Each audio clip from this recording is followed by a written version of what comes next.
प्यारे दोस्तों, मैं हूं आप सबका दोस्त और होस्ट देब्रू प्लेटफॉर्म पे मैं आपका वेलकम करता हूं। आज हम लोग बातचीत करेंगे पैसा कौन लेगा। बहुत ही अजीबोगरीब टॉपिक है लेकिन है बहुत शानदार। इसको मैं आप लोगों को एक कहानी के जरिया से समझाना चाहूँगा। कहानी सुनिए। एक इंसान जो बहुत ही ईमानदार था, मेहनत कश था और उसने अच्छी प्रॉपर्टी भी बना रखी थी, उसका डेथ होता है। मतलब एक खास उम्र के बाद उसकी मौत हो गई। लोग उसकी बॉडी को नहला धुला कर कब्रिस्तान की तरफ ले चले दफनाने के लिए। जब जिस सैया पर उसे लेकर गए थे, बेड चारपाई जो भी रहा हो, उससे बॉडी को उतार कर लोग कब्र में उतारने के लिए आगे बढ़े या कब्र में उतारना चाहा, तभी एक आदमी आगे बढ़ा और उसने चारपाई पकड़ ली। लोगों को हैरत हुई। ऐसा मामला आमतौर पर होता नहीं है।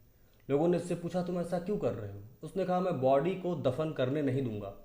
लोगों ने वजह जाननी चाहिए तो उसने कहा, ये मेरा 60 लाख रुपया उधार है। अपनी ज़िंदगी में इन्होंने मुझसे 60 लाख रुपए बिजनेस के लिए उधार लिए थे। जब तक ये कर्ज मेरा अदा नहीं होता, मैं इनकी बॉडी रखने नहीं दूंगा। सब लोग हैरान और परेशान। कुछ लोगों ने वहाँ स्कॉलर भी थे एक दो, उनसे इस तरह का मसला पूछा तो उन्होंने जवाब दिया, बात तो सच है। अगर कोई इंसान कर्जदार है, किसी का कर्ज उसने अपनी ज़िंदगी में ले रखा है और उसकी मौत हो जाती है, तो उसके जो वारिस हैं उनकी जिम्मेदारी है कि जो इंसान दुनिया से चला गया है, उनका घर वाला, उसका वो कर्ज अदा कर दे। ये तय बात है। अब लोगों ने उनकी औलादों की तरफ देखा। उस इंसान के 4 बेटे थे। उनसे बातचीत की कि भाई देखो, तुम्हारे पापा की बॉडी के साथ ऐसा हो रहा है, बहुत ख़राब बात है, किसी तरह अदा कर दो उधार और बॉडी को ताकि रख दिया जाए। सब एक दूसरे का मुंह देखने लगे। उन्होंने कहा, ऐसी तो कोई बात ही नहीं। पापा ने तो ज़िंदगी में हमसे कोई चर्चा किया नहीं, इस तरह का कोई जिक्र ही नहीं किया, कोई बात हुई नहीं। और उधार थे भी तो हमें क्या मालूम, हम कहाँ से दे देंगे। और 60 लाख की रकम कोई छोटी रकम तो है नहीं। बात बढ़ गई।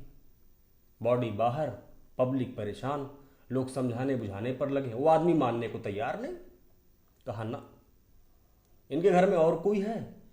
तो लोगों ने कहा, हाँ, 4 बेटों के अलावा एक बेटी भी है, उसकी शादी हो गई है, उसको भी इल्म है, सूचना है कि उसके फादर की डेथ हुई है, वो भी आई हुई है, लेकिन वो तो घर है, लेडीज़ है। उन्होंने कहा कि उस तक भी सूचना पहुंचाई जाए, वो भी तो आखिर उनकी औलाद है, बेटी है। तो उस इंसान की जो दुनिया से चला गया था, उसकी बेटी तक भी खबर पहुंचाई गई कि ऐसा ऐसा मामला है, आपके पिता की बॉडी को एक शख्स दफनाने नहीं दे रहा है। उसका कहना कि वे उसका उधार थे 60 लाख ज़िंदगी में और उन्होंने चुकाया नहीं है। जब तक वो कर्ज अदा नहीं होगा, मैं बॉडी को रखने नहीं दूंगा। बेटी चिल्ला पड़ी।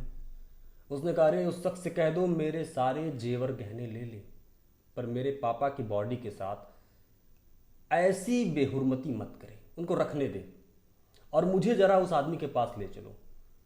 कुछ लोग उस औरत को लेके उस इंसान की बेटी को लेकर कब्रिस्तान पहुंचे। वहां आके उस आदमी के वो हाथ जोड़ ली कि प्लीज़ आप मेरे फादर की बॉडी को रखने दीजिए, ये कुछ मैं साथ अपने जेवर गहने लाई हूँ, इन्हें ले लीजिए, बाकी का भी मैं आपका पाई पाई चुका दूंगी। और रोने लगी फफक पे।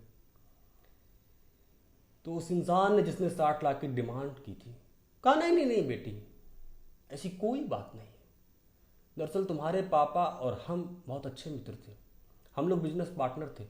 उन्होंने मुझसे 60 लाख रुपया उधार नहीं लिया था, मैंने उनसे 60 लाख रुपया उधार लिया था और मैं देने ही वाला था। ये पैसा लौटाने का वक्त आ गया था कि उनके साथ ऐसा मामला हो गया, वो दुनिया से चले गए।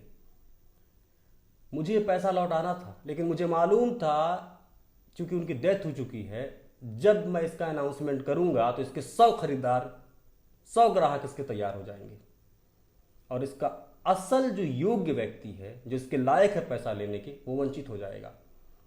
बेटी, मुझे वो सही इंसान मिल गया है, इसकी असल हकदार इस पैसे की तुम हो, ये नाकारा बेटे नहीं। उसने सारे पैसे उस लड़की को दे दिए। उसने कहा, मैं दरअसल एक एक्सपेरिमेंट करना चाह रहा था और कुछ नहीं। तो प्यारे साथियों, ये दुनिया है, ये लेने की है, देने की नहीं। जब सगी औलादों का ये हाल है तो गैरों का क्या।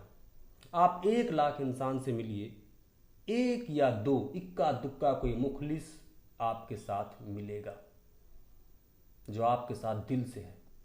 लोग दिखावे के रिश्तों में तमाम मास्क लगा के समय काट रहे होते हैं और झूठे रिश्ते निभा रहे होते हैं।